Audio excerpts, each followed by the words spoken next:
চাকরি প্রত্যাশী আমার ভাই ও বোনেরা, আশা করি আপনারা সকলে ভালো আছেন, আমিও ভালো আছি। বাংলাদেশ বেসামরিক বিমান চলাচল কর্তৃপক্ষ, যেটা সংক্ষেপে আপনারা ক্যাব বললে চিনেন, এখানে বিশাল বড় একটা নিয়োগ বিজ্ঞপ্তি প্রকাশ করেছে, যেখানে প্রায় শূন্য পদের সংখ্যা 900টি শূন্য পদের সংখ্যা। এখন এইখানে আবেদন কিন্তু চলমান রয়েছে।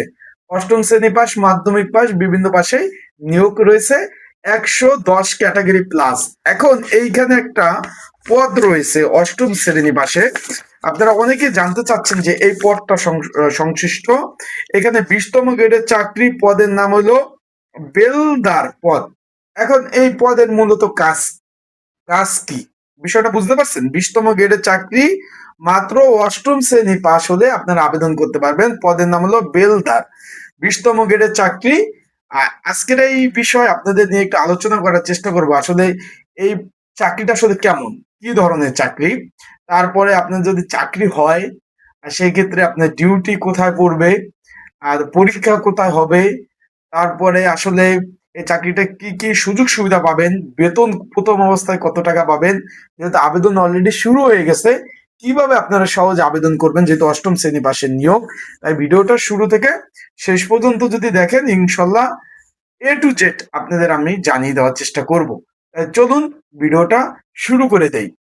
তার আগে বলে দিই, আপনারা যারা আমার ইউটিউব চ্যানেলে নতুন, তারা অবশ্যই আমার ইউটিউব চ্যানেলটা সাবস্ক্রাইব করে রাখবেন, লাইক বাটনটা ক্লিক করে রাখবেন। আশা করি বিষয়টা বুঝতে পারছেন। এখন এই যে বাংলাদেশ বেসামরিক বিমান চলাচল কর্তৃপক্ষ, ক্যাব, এটা মূলত অনেকে জিজ্ঞেস করছেন কেমন কি ধরনের প্রতিষ্ঠান। প্রথমে বলে দেই, এটা একটি সরকারি প্রতিষ্ঠান এবং এটি বেসামরিক বিমান পরিবহন এবং পর্যটন মন্ত্রণালয়ের অধীনস্থ একটা প্রতিষ্ঠান। তার মানে বুঝতে পেরেছেন, এটা সম্পূর্ণ একটা সরকারি প্রতিষ্ঠান। এখন পদের নাম বেলদার।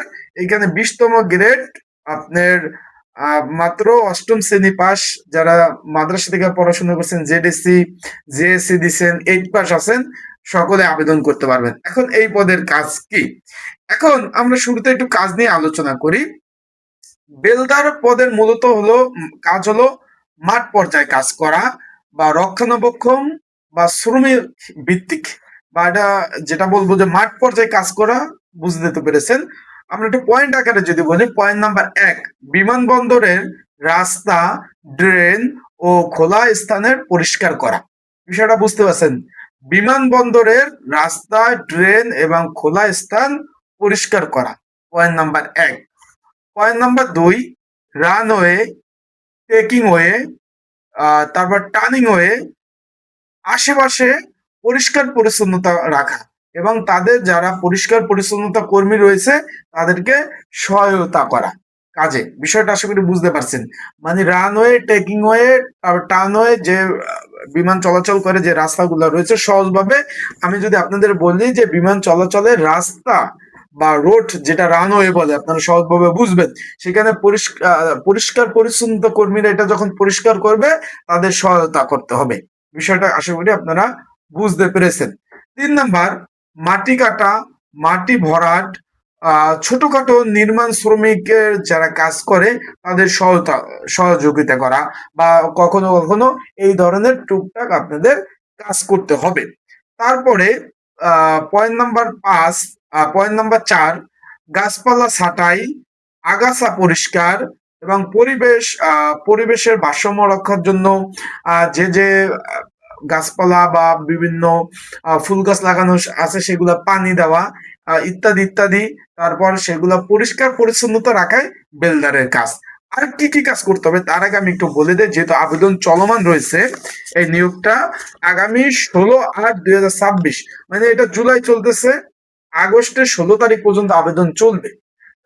যারা ঘরে বসে নির্ঝামেলায়, ত্রুটি মুক্ত, আবারও বলতেছি, ঘরে বসে নির্ঝামেলায় ত্রুটি মুক্ত যারা আবেদন করতে চান, স্ক্রিনের উপর যে হোয়াটসঅ্যাপ নাম্বার রয়েছে, ডিসক্রিপশন বক্সে যে নাম্বার রয়েছে, পিন কমেন্টে যে নাম্বার রয়েছে, এই নাম্বারে মেসেজ করতে পারেন, যোগাযোগ করতে পারেন। ঘরে বসে নির্ঝামেলায় ত্রুটি মুক্ত আপনাদের আবেদন করে দেওয়া যাবে। আর এটার পরীক্ষা হবে ঢাকাতে। প্রিপারেশন, প্রস্তুতিমূলক সাজেশনও আপনারা কিন্তু নিয়ে পড়তে পারবেন। একই নাম্বার, আপনারা কিন্তু আমার সাথে যোগাযোগ কিন্তু করতে পারবেন। বিষয়টা আশা করি বুঝতে পেরেছেন। এখন আমরা একটু চলে যাই তারপরে, যে বিভিন্ন আর কি কি কি কাজ করতে হবে? বিভিন্ন মালামাল বহন এবং স্থানান্তরের সময় তাদের যে শ্রমিক থাকবে যারা, তাদের সহায়তা করা। আশা করি বিষয়টা বুঝতে পারছেন। প্রকৌশলী, ইঞ্জিনিয়ার বিভিন্ন রক্ষণাবেক্ষণের কাজে সহায়তা করতে হবে এবং আপনাদের উপরস্থ যে কর্মকর্তা স্যার রয়েছে তাদের নির্দেশ মোতাবেক আপনাদের কিন্তু কাজ করতে হবে। তারপর আর তাদের ডিউটি কোথায় পড়বে?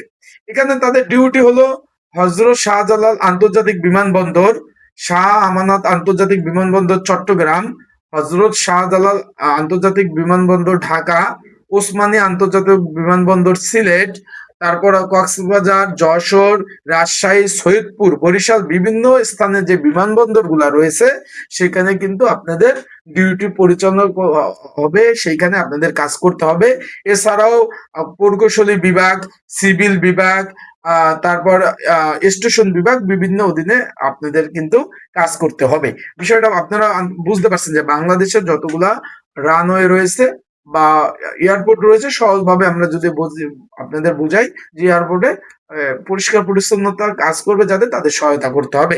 কার অধীনে আপনারা কাজ করবেন? সাধারণত বেলদার হলো উপ সহকারী প্রকৌশলী, সহকারী প্রকৌশলী, নির্বাহী প্রকৌশলী এবং সংশ্লিষ্ট সুপারভাইজারের আন্ডারে কাজ করে থাকে। আশা করি বিষয়টা বুঝতে পারছেন যে আপনাদের উপ সহকারী প্রকৌশলী যারা থাকবে, সহকারী প্রকৌশলী যারা থাকবে, তারপরে সংশ্লিষ্ট বিভাগের নির্বাহী প্রকৌশলী, সুপারভাইজার, তাদের আন্ডারে কিন্তু কাজ করতে হবে। চাকরির পরিবেশ, এটা একটি সরকারি চাকরি। প্রয়োজনীয় শিফটিং ডিউটি, ছুটি, সকল ধরনের সুযোগ সুবিধা পাওয়া যায় এবং এখানে প্রয়োজনীয় যে আপনারা অনেকে বলছেন যে ভাই আহ চাকরি কি চলে যায় নাকি? না ভাই, এটা সরকারি চাকরি। এখানে সব ধরনের সুযোগ সুবিধা আপনারা কিন্তু এই চাকরিতে পাবেন। বেতনটা যদি বলি, এখানে 20তম গ্রেডের চাকরি, সরকারি চাকরির 4টা শ্রেণী রয়েছে। মূলত তার মধ্যে 4র্থ শ্রেণীর চাকরি এই আপনার বেলদার পদের এটা চাকরি। এটা 20তম গ্রেডের চাকরি। এখানে আপনার বাড়ি ভাড়া পাবেন, বেতনের সাথে সাথে বাড়ি ভাড়া পাবেন, চিকিৎসা ভাতা, উৎসব ভাতা, নববর্ষ ভাতা, মাসিক বেতন প্রথম অবস্থায়। অন্য সব দপ্তর থেকে এখানে বেতনটা একটু বেশি, আপনি প্রায় 20,000 টাকার মতো কিন্তু বেতন আপনি পাবেন।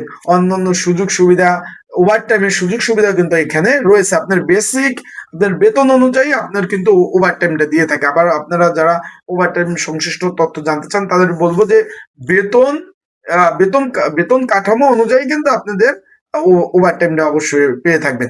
আশা করি আপনারা বুঝতে পেরেছেন। যারা পরীক্ষা দিবেন, যারা আবেদন অলরেডি করছেন বা করবেন, পরীক্ষার্থী রয়েছেন, পরীক্ষাটা কিন্তু ঢাকাতে হবে। অনেকে জিজ্ঞেস করছেন, এটা আবারও বলি, বারবার বলি।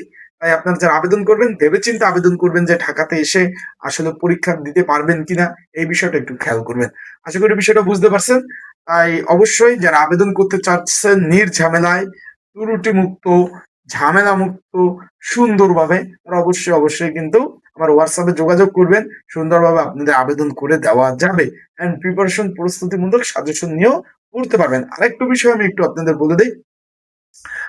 এখানে আরো অনেক পদ রয়েছে। আপনারা কোন পদ সংশ্লিষ্ট ভিডিও চাচ্ছেন বা কোন পদ বিষয় জানতে চাচ্ছেন, সেই বিষয়ে অবশ্যই আপনারা অবশ্যই মেসেজ করবেন। আমি সেই বিষয়ে আপনাদের সংশ্লিষ্ট তথ্য জানিয়ে দেওয়ার চেষ্টা করব। আসসালামু আলাইকুম, ভালো থাকবেন, সুস্থ থাকবেন।